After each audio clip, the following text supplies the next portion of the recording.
From Lima, Peru, this is BBC World Questions. This nation has dragged itself out of poverty, exploiting the gifts that nature has made. But that hard work is threatened by crime reaching deep into the state, by corruption and instability that's seen the country race through presidents and prime ministers. Since we recorded the following programme, President Boluarte has been forced from office. As her replacement struggles to form a government, instability continues against a background of mass protests and strikes over violent crime.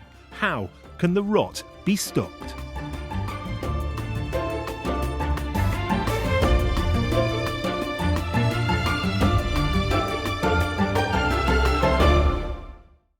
Peru is home to many glories, an ancient civilization whose monuments strike awe into visitors, ecological diversity that's the envy of much of the world, reserves of gold and silver, copper and zinc that have helped lift the country from poverty, indigenous peoples that connect this land to the millennia that came before. But it's also home to so many challenges. Crime has risen fast, driven by gangs, extortion and homicide. 3 former presidents languish in prison. Corruption is endemic, media freedom is under threat, faith in the state itself is crumbling, and the troubles of the rest of the world press in. Environmental degradation, climate change, the rich world's thirst for cocaine. Can Peru's people and politicians respond to these challenges and make good on the country's huge potential? To discuss and debate the questions from our audience here at the Teatro Ricardo Blum in Lima, we have a fine panel.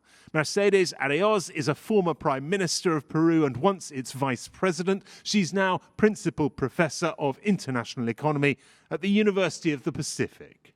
Tarsila Rivera Zea is a founder of the Center for the Indigenous Cultures of Peru and a former member of the UN Permanent Forum on Indigenous Issues. Sigrid Bazan is a congresswoman for Nueva Peru, a party of the left in Congress, and a former president of the Labour Commission. And Diana Gonzalez is a congresswoman for the party of Avanza País, a party of the right and allied to the majority bloc in Congress, where she is vice chair of the Energy and Mines Committee. Your panel. Let's go straight to our first question, and it comes from Daniela Paolka. Peru is facing a serious security crisis. Extortion against public transport drivers has become part of daily life. Many work in fear, and some even lose their lives while the state seems absent.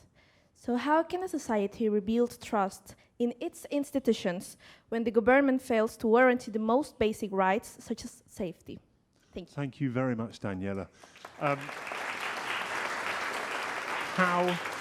Daniela asks, how can a society rebuild trust in its institutions when the government fails to guarantee the most basic rights, such as safety? On the issue that you mentioned, particularly this issue of transport drivers, 60 bus drivers have been killed, many of them presumed as a result of extortion and the threats that protection rackets have made, and that had led to massive strikes by bus drivers in the last few days. And it is not just bus drivers, but convenience store owners and many other people in small businesses who have been threatened by protection rackets. Diana Gonzalez from the majority right-wing bloc in Congress.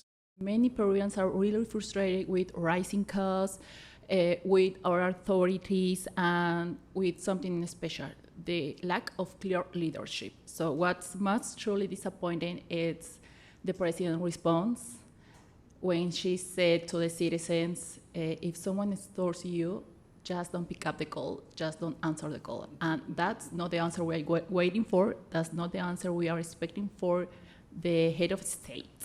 Okay, Mercedes Araoz, former Prime Minister, now an economist. It's very difficult to accept what happened. The answer of the president saying, you don't have to answer the phone, it's not my fault, it comes from before.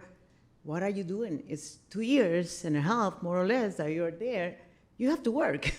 I don't know how many ministers of interior did we have, the security, the safety. 8 ministries during these 2 years. It's too much. Thank you very much indeed. Tarsila Rivera Zaya, the question is about rebuilding trust. Ukui son manta runa simi perimari musahriki. Will you translate that for me?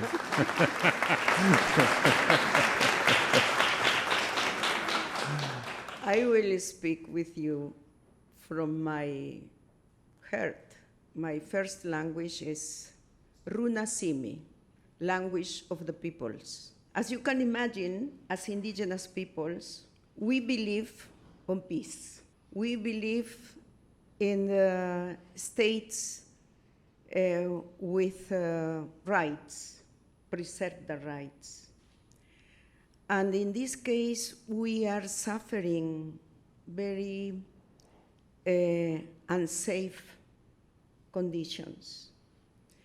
In a rural area, in our territories, if you see what is happening in the Andes or in the Amazon, or what is happening in the popular area of the cities, all of you are coming from different provinces or regions. How many of you are coming from indigenous peoples or native cultures?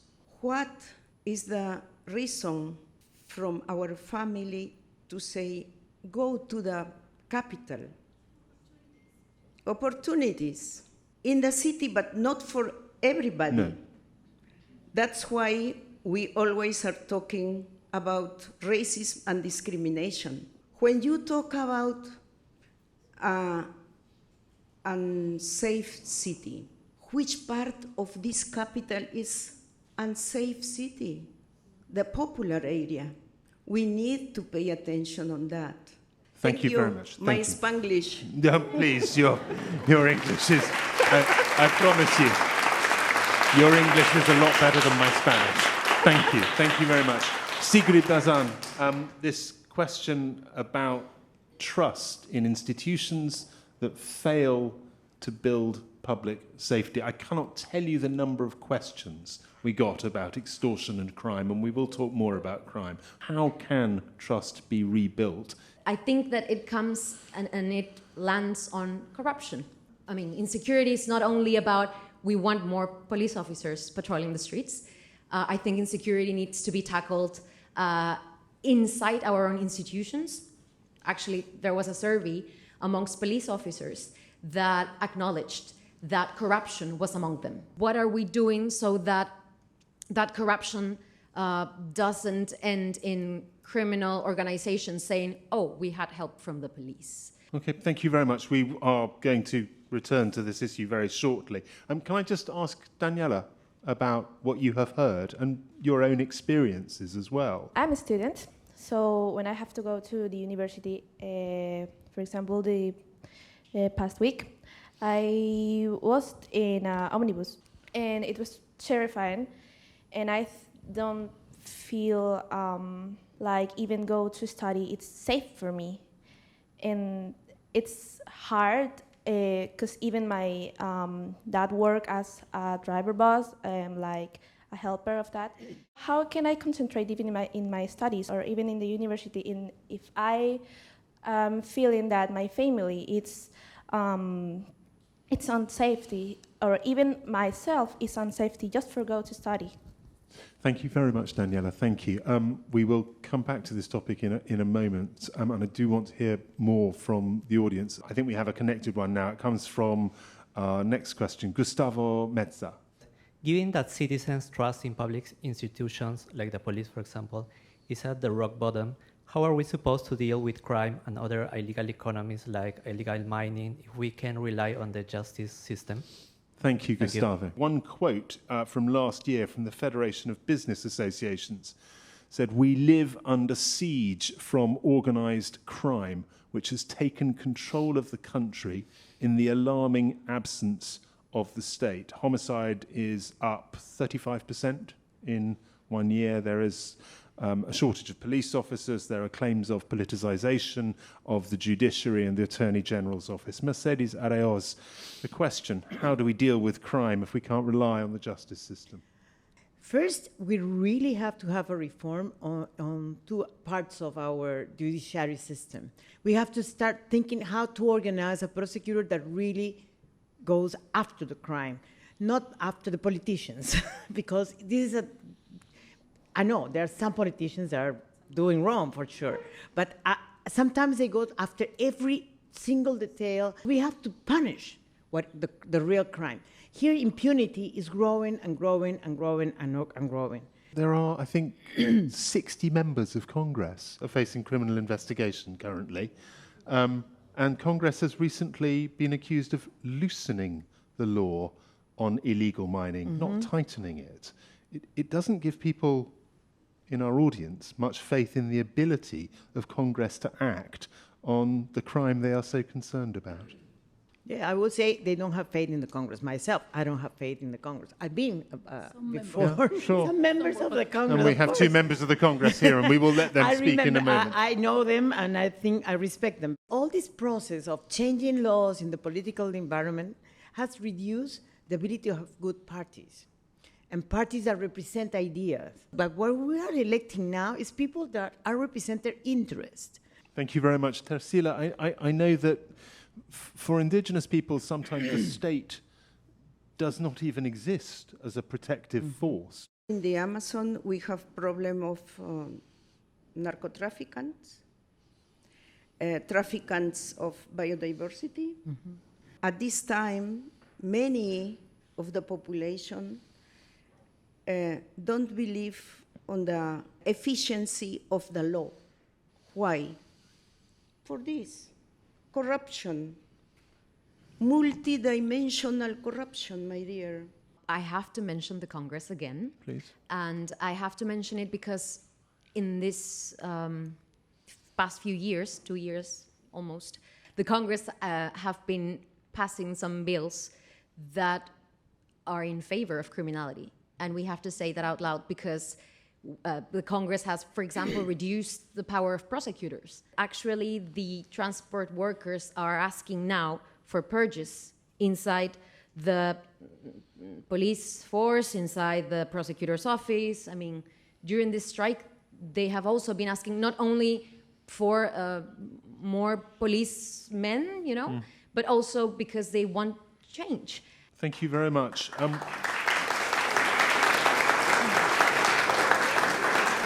Diana Gonzalez, I don't want to make this too personal, but I think Sigrid is talking about you and your parties and sure about the legislation that you have voted for, is she not? Or at least the bloc you are part of.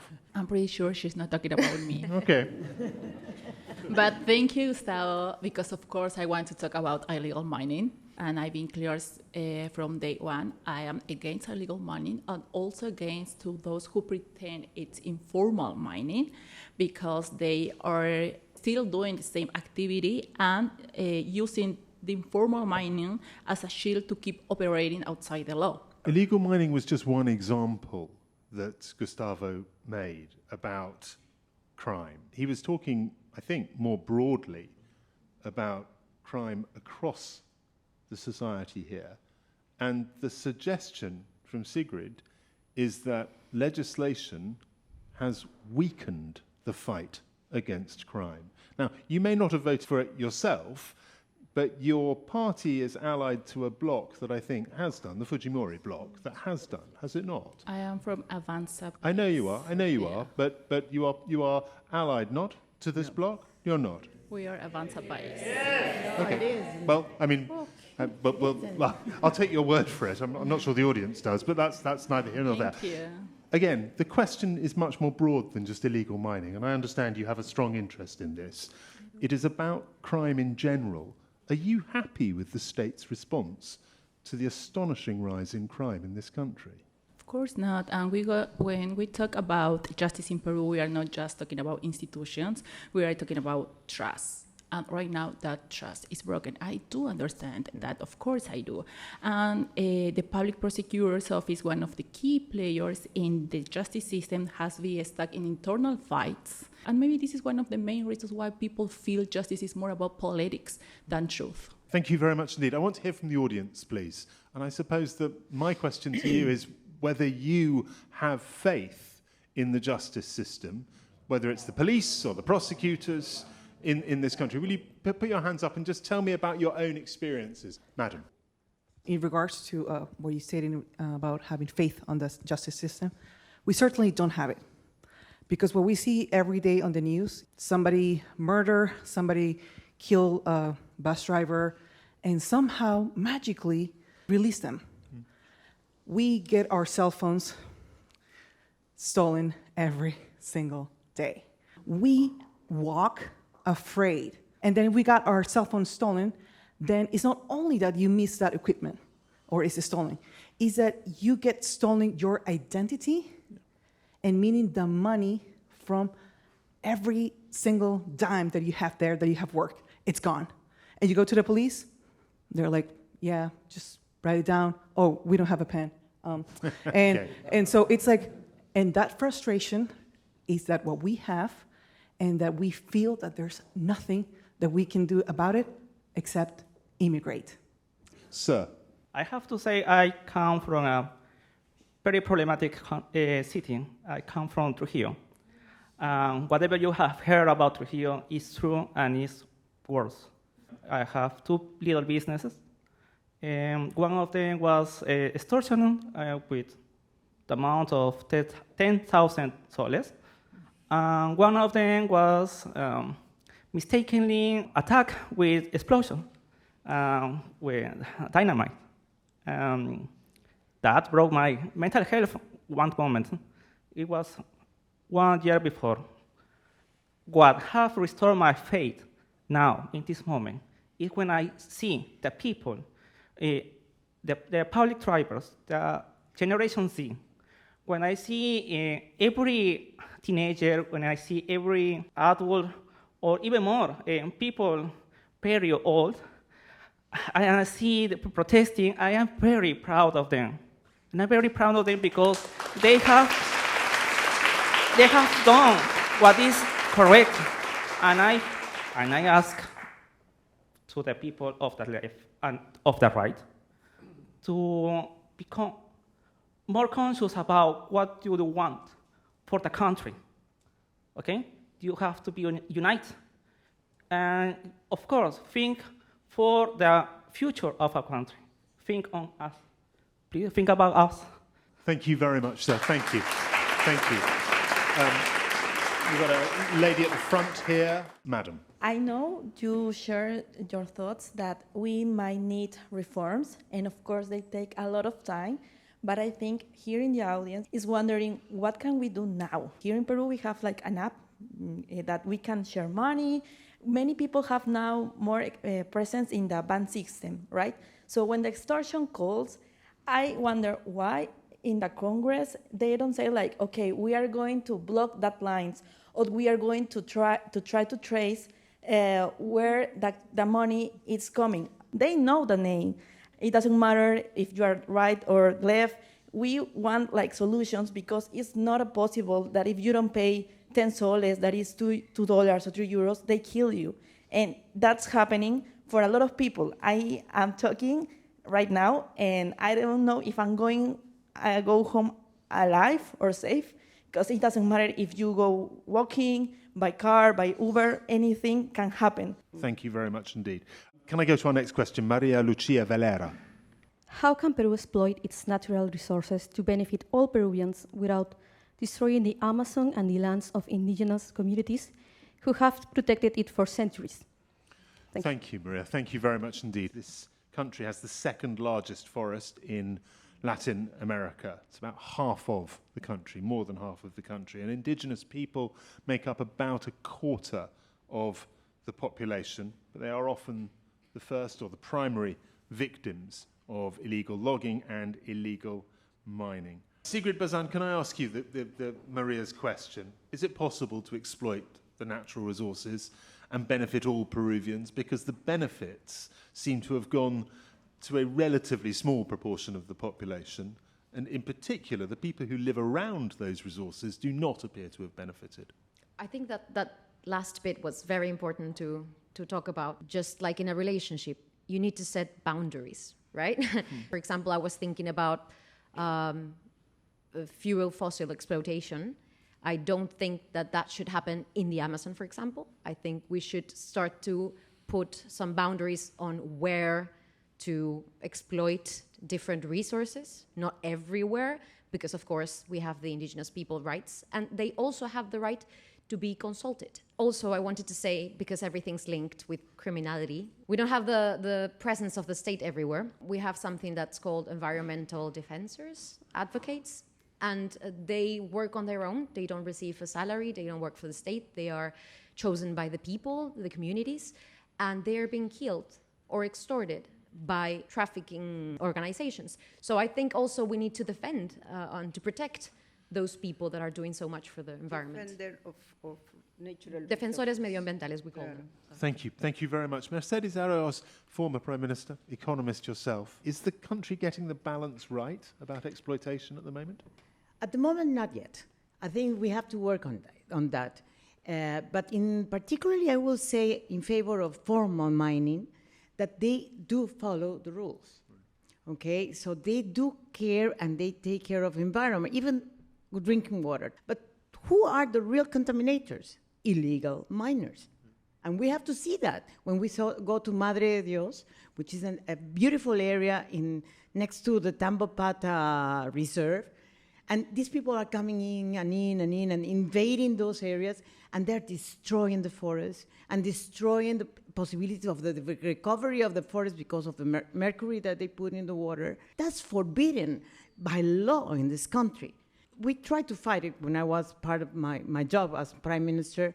We reduced the invasion, but they come back. So we are able to do it. It's not that it's impossible, but this is a decision that politicians should have. Thanks, Mercedes. We are fortunate to have on the panel the Vice Chair of the Mining and Energy Committee of Congress, Diana Gonzalez. Is Peru getting it right at the moment? I've been fighting this topic by myself during this year. I would like to have more colleagues on this topic so we can be stronger. And about indigenous rights, of course, they are human rights. They are not favors. They are not concessions. For too long, their voices were excluded. And they have to make an impact, and we need to work with inclusion. Tercila. We as indigenous peoples, we have our philosophy about the use of resources, taking care for next generations. We don't think about the exploitation. Not only thinking on money, but trying to take care these resources.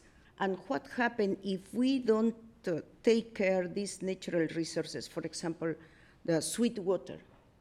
We suffer the impact of mining exploitation in the Andes. This is for fresh drinking water. Yeah. We depend of that water, or we depend of the rain. And if the government give flexibility or giving the concession of the exploitation and don't pay attention about the sweet or fresh water, we think it's necessary to listen the local people. For example, indigenous peoples know how to use the land and how to use the natural resources in good way. How we can talk about 80% of biodiversity in our Amazon? Because they take care. They use with responsibility. Right. Thank you very much indeed. Can I go to the audience? I would love to hear your thoughts on this. There's that lady right at the back. Improper governance is killing us. It's killing our culture, it's killing our lands, and it's literally killing us on the streets. Thank you. Thank you. We know illegal mining is very problematic. It's related to other crimes, like contract killings, assassinations, and also criminal enterprises. We know we have currently politicians who are being funded by these illegal institutions. What can we do to prevent that? It's a current problem. Thank you very much, sir. Thank you for your time. And just one more, the lady behind you there, right at the back. Thank you very much. I would like to highlight some positive experience that we have here in Peru, in the south, for example, in Puno, with some certified gold formal miners that we have in the south. Also, we have some agro mining experiences in a small scale that we have in Piura region in the north. And also, incredibly but real, we have some positive experience that we have in Madre de Dios in the Amazon, where a group of formal small-scale miners not only are working in a legal way, but also they are working in restoration of some of their concessions. Thank you very much indeed. It is a delight to hear some positive stories in amongst the gloom. Thank you very much for your contribution. I'm afraid that's it for World Questions Peru. A big thank you to this month's panel. Thanks also to our wonderful questioners and all the contributors to our debate here at Lima's Teatro Ricardo Blum. And of course, thanks to everyone watching around the world. Goodbye.